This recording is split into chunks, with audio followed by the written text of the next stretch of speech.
انا شهر ما نلحقش دوك باش ندير راني كاري وباش ندير دوك الدار ولا ندير سياره ولا وقتاش نديرهم؟ ما عادش نديرهم هذو مستحيل تسمى. علاش؟ انت اللي بتعرف الغيب انت. احنا مقدرين ارزاقنا بشهريتنا، يعني ما دارنيش في بالنا باللي الرب رزاق سبحانه وتعالى ويرزقنا من حيث لا نحتسب، وحنا حبيناها لازم يرزقنا من حيث نحتسب.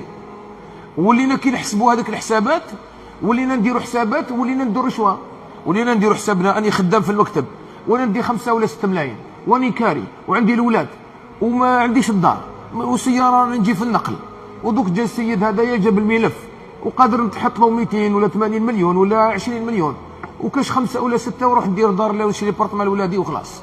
سما الله غالب ما كاش كيفاها وربي على باله. حنا هكذا نديروا، حنا هكذا نخيطوها، ربي على باله وكذا ونمشي الحال. سما تولي رشوه حلال هذا، والربا يولي حلال.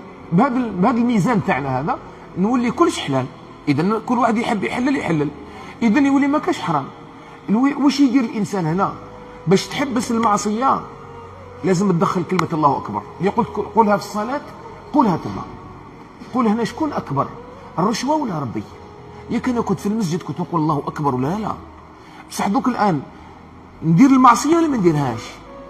انا والله لما نقرا سوره يوسف عليه السلام ونشوف يوسف عليه السلام غلقت الابواب وامراه فاتنه امامه ودعته